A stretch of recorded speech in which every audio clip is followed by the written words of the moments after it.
बिस्मिल्लाहिर्रहमानिर्रहीम। जी तो फ्रेंड्स, उम्मीद है आप सब खैरियत से होंगे। आज की वीडियो में हम बेल्ट वाली शलवार की कटिंग करेंगे, जिसके लिए मुझे एक रिक्वेस्ट थी कि बेल्ट वाली शलवार की कटिंग और स्टिचिंग सिखाएं। आज की वीडियो में सिर्फ कटिंग शेयर करूंगा, फिर कुछ दिनों में इंशाल्लाह इसकी स्टिचिंग भी शेयर कर दूंगा। बेल्ट वाली शलवार की कटिंग के लिए आपको 2.5 से 3 मीटर कपड़ा चाहिए होता है। कपड़े को आपने 4 फोल्ड में रखना होता है। ये देखें, मैंने कपड़ा जो है इसको 4 फोल्ड में रखा हुआ है। ये देखें, ये चारों पल्ले आपके सामने हैं और कपड़े की फोल्डेड साइड मेरी तरफ है। आपने 4 फ़ोल्ड करने के लिए कपड़े को लेंथ वाइज़ और विड्थ वाइज़ एक-एक दफ़ा आपने कपड़े को तय करना होता है, तो कपड़ा 4 फ़ोल्ड में आ जाता है। तो अब चलते हैं हम कटिंग की तरफ। कटिंग स्टार्ट करने के लिए मैंने कपड़े के टेढ़े हिस्से के ऊपर एक लाइन ड्रॉ कर ली है। इस लाइन के ऊपर से हमने कटिंग स्टार्ट करनी है और बाद में हम इस लाइन के ऊपर से ही इस कपड़े को कट कर देंगे। बेल्ट वाली शलवार को हम ओरिजिनल लेंथ से 6 इंच छोटा रख के कटिंग करते हैं। तो उसके लिए आप देख रहे होंगे कि यहाँ जो कटिंग वाली हमने लाइन ड्रॉ की थी, मैंने 6 इंच को उसके ऊपर रखा है। तो यहाँ से हमने अब मेज़रमेंट स्टार्ट करनी है। यानी जो ऊपर के 6 इंच है, ये हम इसको बेल्ट में लगाएँगे। देन उसके बाद ये हमारे पास देखें 17 के ऊपर हमारा आसन है।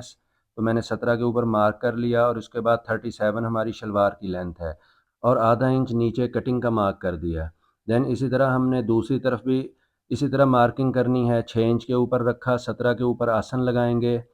देन उसके बाद 37 के ऊपर शलवार की लेंथ लगाएंगे और उसके नीचे आधे इंच के ऊपर कटिंग का मार्क करेंगे। इस तरह हमने कपड़े के ऊपर 2 जगह के ऊपर मार्किंग कर ली है। इससे ये होता है कि आपका जो कपड़ा है वो अलाइन रहता है, आपकी कटिंग के अंदर टेढ़ापन नहीं आता। तो हमारी जो शलवार है उसका घेर 27 है, तो हमने यहाँ घेर जो है वो 27 रखना है। तो आसन की जो लाइन है उसके ऊपर से हमारा घेर क्योंकि फुल होता है, तो इसलिए यहाँ हमने मार्क कर देना है फुल घेर का। तो ये हमारा फुल घेर का मार्क आ गया। देन उसके बाद हमने पाँचे की मार्किंग करनी है। पाँचा हमारा 8 इंच है, तो लेंथ के ऊपर हमने पाँचे की मार्किंग कर दी। देन उसके बाद अब हमने लाइंस ड्रॉ करनी है। तो लाइंस ड्रॉ करने के लिए ये हमने स्केल ले लिया, ये पाँचे की लाइन ड्रॉ कर ली। उसके बाद हमने ये नीचे कटिंग की लाइन ड्रॉ की है। इसके बाद इसी तरह हमने घेर की लाइन ड्रॉ कर लेनी है। घेर जो है, क्योंकि आसन के ऊपर हमारा घेर फुल होता है, इसलिए हमने आसन के ऊपर ही घेर की लाइन ड्रॉ करनी है। देन उसके बाद हमने शेप पट्टी ली, एक तरफ पाँचे के ऊपर रखी और दूसरी तरफ हमने जो घेर है, फुल घेर का जो मार्क हमने लगाया था उसके साथ उस पट्टी को रख के हमने ये शेप लगा दी। तो ये देखें, ये हमारी जो शेप है शलवार की वो आधी शेप आई है। अब हमने पाँचे के मार्क के नीचे से भी कट कर लिया और इसी तरह जो शलवार की शेप हमने लगाई थी उसके साथ से भी हमने सिलाई का हक छोड़ के कटिंग कर लेना है। देन उसके बाद जो शलवार का सामने की साइड जो टेढ़ापन है, उसके लिए भी हमने लाइन ड्रॉ कर ली। अब इसी तरह हमने जो ऊपर से टेढ़ा कपड़ा था उसको कट कर लेना है और इसी तरह हमने जो सामने की तरफ से टेढ़ा कपड़ा है उसको भी कट कर लेना है। अब आप देख रहे होंगे कि हमारी शलवार की 50% के करीब शेप जो है वो सामने आ गई है। पाँचे के लिए हम मार्किंग कर लेंगे। देन उसके बाद मेरे पास जो बाकी कपड़ा है उसमें से पहले मैं बेल्ट कटिंग कर लूँगा। क्योंकि मैं एक्स्ट्रा लार्ज साइज़ कटिंग कर रहा हूँ, इसलिए मेरी शलवार का बेल्ट 30 इंचज़ है। तो 15 की बजाय मैं 15.5 पे मार्क करूँगा, क्योंकि हम दोनों तरफ से आधा-आधा इंच सिलाई का हक जाएगा। तो इस तरह ये देखें, हमने 15 इंच जो है एक जगह मार्क कर लिया और इसी तरह 15 इंच हमने दूसरी जगह मार्क किया और जो बेल्ट है इसकी मेरी लंबाई 9 इंचज़ होगी। तो 9 इंचज़ के ऊपर भी इस तरह 2 जगह मार्क करेंगे। देन स्केल की मदद से जो हमने मार्क किए थे इनको आपस में मिलाएँगे और देन हम इसको कट कर लेंगे। ये देखें, क्योंकि कपड़ा मेरा जो है वो फ़ोल्डेड है, तो 4 तह में पड़ा है, तो जब हम इसको कटिंग कर लेंगे तो ये हमारे 30-30 इंच के 2 बेल्ट बन जाएँगे। तो अभी मैं ये आपको दिखाता हूँ। और आपने ये याद रखना है कि जो हमारा बेल्ट है, इसकी जो विड्थ है वो 30 इंच है और इसकी जो लेंथ है वो 9 इंच है। यानी ये 9 इंच लंबा है और 30 इंच चौड़ा है। ये देखें, ये इस वक़्त 31 इंचेस पड़ा है, आधा-आधा इंच दोनों तरफ से सिलाई में जाएगा और ये देखें 9 इंच जो है इसकी लेंथ है।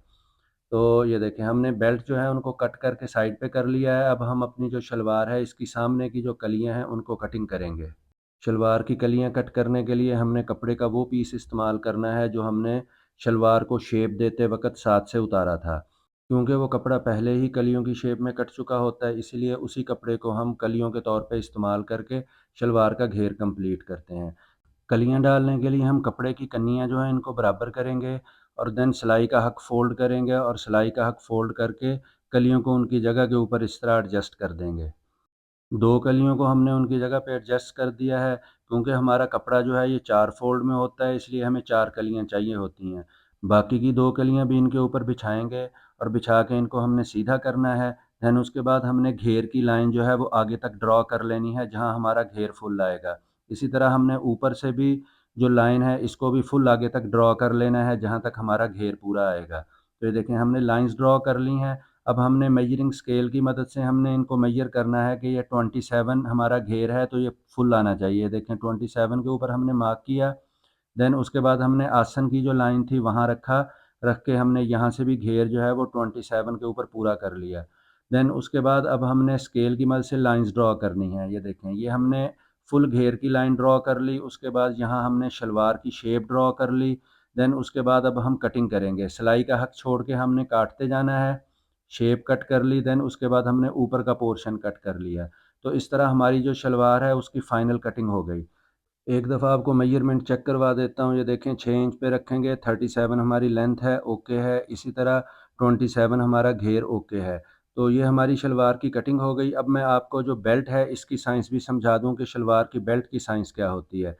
ये हमारा 30 इंच चौड़ा और 9 इंच लंबा बेल्ट है। अब ये जो 9 इंच लंबा बेल्ट है ये हम 9 इंच लंबा इसलिए काटते हैं कि ये देखें ऊपर से हमारा जो सिलाई का हक है ये आधा इंच वो चला जाएगा, यहाँ से आधा इंच सिलाई का हक चला गया। देन उसके बाद इसमें से 2 इंच हमारा जो है लास्टिक का हक वो जाएगा। तो ये 2 इंच लास्टिक का हक यहाँ से चला गया। देन उसके बाद आधा इंच सिलाई का हक जो है वो नीचे से जाएगा। तो ये आधा इंच नीचे से सिलाई का हक चला गया। देन उसके बाद जो दरमियान में आप देखेंगे कि हमारे पास यहाँ 6 इंचेस बचेंगे। तो ये वही 6 इंचेस हैं जो हमने शलवार 6 इंच छोटी रखी है। तो इस तरह जब हम शलवार के ऊपर बेल्ट ऐड करेंगे तो हमारी शलवार की फुल लेंथ 37 जो है वो कंप्लीट हो जाएगी। तो ये थी हमारी आज की वीडियो। दुआओं में याद रखिएगा, चैनल सब्सक्राइब कीजिएगा, वीडियो को लाइक और शेयर ज़रूर किया कीजिए, ये हमारे लिए हौसला अफजाई होती है। बेल्ट वाली शलवार सिल के कैसी दिखती है उसके लिए मैं आपको ये वाली शलवार तो नहीं दिखा सकता, लेकिन मैं उसके लिए आपको एक और शलवार जो कि मैंने बेल्ट के साथ बनाई है वो आपको दिखा देता हूँ। ये हमारी बेल्ट के साथ सिली हुई शलवार आ गई। जब हम बेल्ट के साथ शलवार को स्टिच करते हैं तो पांचे की तरफ से कपड़ा जो है इसको हम बिल्कुल सेंटर में रखते हैं, लेकिन जब ऊपर बेल्ट की तरफ हम आते हैं तो यहाँ 1.5 से 2 इंच का बॉक्स प्लेट दिया जाता है। और इसी तरह जो सामने का जो पोर्शन है इसमें ज़्यादा चुनटें दी जाती हैं और जो शलवार का पीछे का पोर्शन है उसमें चुनटें नहीं दी जाती। अभी मैं आपको दिखाता हूँ। ये देखें जो शलवार का पीछे का पोर्शन है ये ऑलमोस्ट स्ट्रेट है, इसमें हमने चुनटें नहीं दी। इसी तरह जो सामने का पोर्शन है इसके अंदर ज़्यादा से ज़्यादा चुनटें दी जाती हैं। तो ये थी हमारी आज की वीडियो। दुआओं में याद रखिएगा। अल्लाह हाफिज़।